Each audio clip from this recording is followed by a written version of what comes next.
Mesdames et messieurs, bonjour et merci d'avoir choisi Ecclesia TV pour vous informer. Au sommaire de ce point d'information, l'apothéose de la deuxième édition de la semaine culturelle de l'UKO-UUA s'est déroulée le vendredi 13 mai dernier avec plusieurs concours et une cérémonie de distinction des meilleurs étudiants des 3 facultés que compose cette université catholique.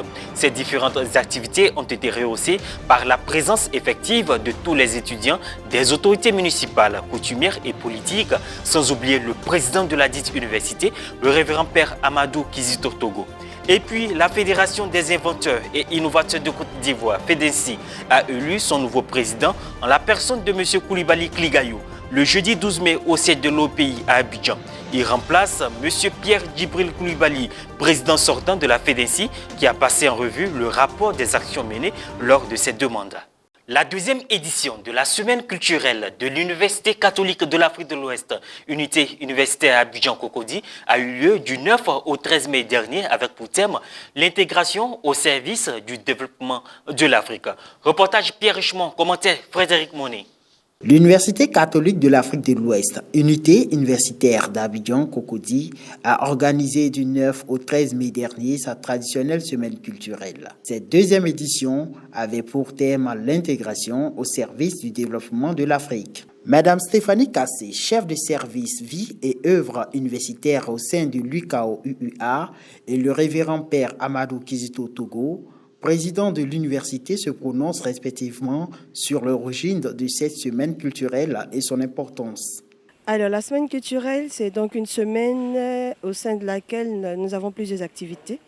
Nous pensons qu'après plusieurs mois de dur labeur, nos étudiants ont droit à un temps de répit, à un temps de festivité, à un temps pour s'aérer les esprits. La semaine culturelle, comme son nom l'indique, c'est une semaine durant laquelle les étudiants et aussi les autres qui sont à l'université mettent en valeur nos différentes cultures. Cette semaine culturelle est là pour booster, on peut dire, nos intelligences, nous faire prendre conscience que nos cultures sont des occasions aussi d'élargir nos connaissances. Débutée par la cérémonie d'ouverture et meublée par diverses activités intellectuelles, ludiques, artistiques, la clôture de cette semaine culturelle et d'intégration a eu lieu le vendredi 13 mai dernier. Étape d'ouverture, procession en fanfare.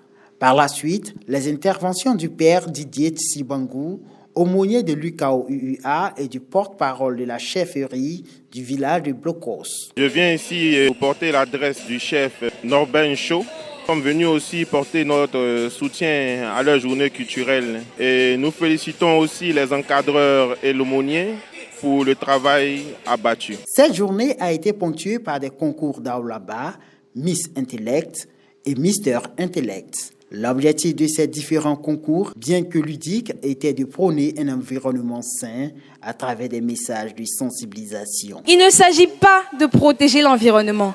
Il s'agit de créer un monde où l'environnement n'aura pas besoin d'être protégé.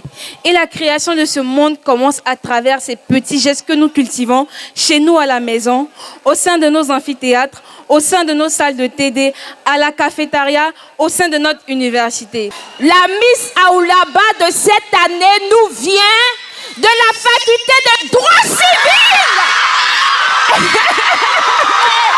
La soirée a été consacrée à la cérémonie de distinction des meilleurs étudiants de l'année académique 2020-2021 des 3 facultés et des 3 institutions qui constituent l'UKO-UUA. Plusieurs articulations à la trame de cette cérémonie. Ce sont entre autres les allocutions, la remise de prix aux lauréats des différents concours, la présentation et distinction des meilleurs étudiants. Je suis très contente pour ce prix que je viens de recevoir. D'abord, j'aimerais dire merci à Dieu de m'avoir inspiré et de m'avoir donné l'intelligence. Dire merci aussi à mes supérieurs. Le mot du représentant des lauréats. Je prends la parole au nom des heureux distingués de ce jour pour traduire notre gratitude à tous et à toutes. Et celui du président de l'UKO-UUA. Je voudrais simplement remercier les uns et les autres pour l'effort qui a été fait pour organiser cette cérémonie qui a demandé beaucoup d'énergie.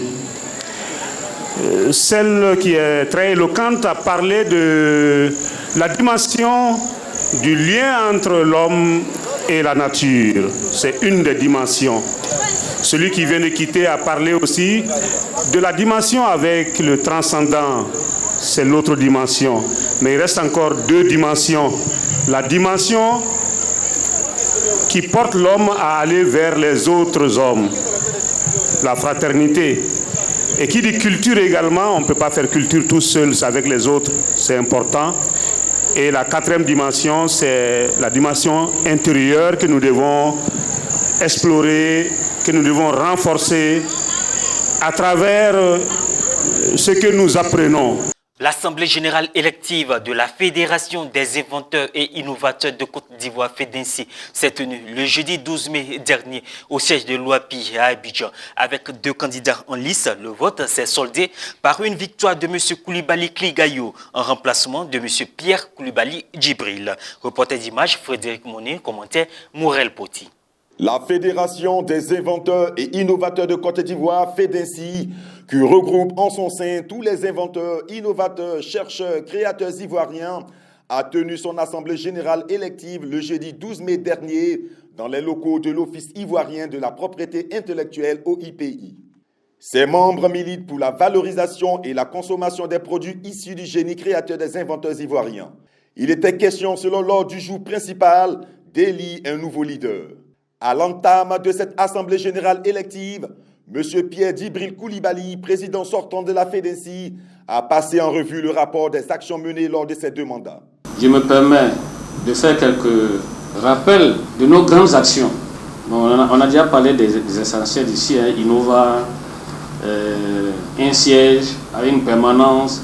Après son intervention, les 2 candidats en confrontation, à savoir Mme Dosso et M. Koulibaly Kligayo, ont présenté à l'Assemblée leur projet. La FEDINSI, il y a des chercheurs, il y a des ingénieurs, il y a des techniciens, il y a même des polytechniciens. Par la grâce de Dieu, je suis à la disposition de ceux-là. Après cela, nous allons être dignes pour mettre la FEDINSI à un niveau où on est obligé de nous écouter. Au moment où on commence à nous écouter, nous imposons des lois. Nous demandons à l'État, nous souffrons pour valoriser nos tickets, pour valoriser nos recherches, pour faire ceci, pour faire cela. Nous avons besoin que vous mettez des lois qu'on appelle le protectionnisme, pour que nos inventions, quand on a commencé à crier les uns tirent les autres, et en même temps qu'on n'ait pas de la difficulté à écouler sur le marché et se faire aussi envahir par les marchés extérieurs. Passé les discours des candidats, place à l'élection proprement dite. C'est donc M. Koulibaly Kligayo qui remporte la victoire de cette élection avec 25 voix contre 22 pour Mme Dosso sur 49, dont 2 non exprimés, et devient ainsi le nouveau président de la Fédération des inventeurs et innovateurs de la Côte d'Ivoire. L'émotion est grande, je suis heureux et je vois que la FEDINSI va aller loin. Voilà, donc nous allons nous atteler à réaliser notre programme que nous avons posé. En priorité, travailler sur l'unité de l'union de tous les inventeurs et innovatrices, que nous puissions valoriser sur le terrain beaucoup de produits, beaucoup d'inventions, afin que, en voyant notre travail, notre efficacité sur le terrain, on puisse être crédible vis-à-vis des institutions financières, mais aussi vis-à-vis de l'État. Voilà, nous allons, en second point, rendre la FEDINSI assez forte pour participer au développement de l'État. Ça veut dire que l'invention, les innovateurs, la FEDINSI doit être au cœur du développement de notre État. Pour rappel, la FEDINSI a vu le jour depuis l'an 2012 avec 250 inventions qui sont estimées aujourd'hui à plus de 300 inventions avec en moyenne 25 par an, dont le véritable souci est d'organiser le secteur et par ricochet, contribuer à la richesse du pays à travers des inventions. Cette fêtière invite l'État et le secteur privé à l'aider à promouvoir les chefs-d'œuvre des inventeurs ivoiriens. Ainsi se referme cette édition. Merci de votre attention. Merci de rester sur la télévision catholique Ecclesia TV. Portez-vous bien.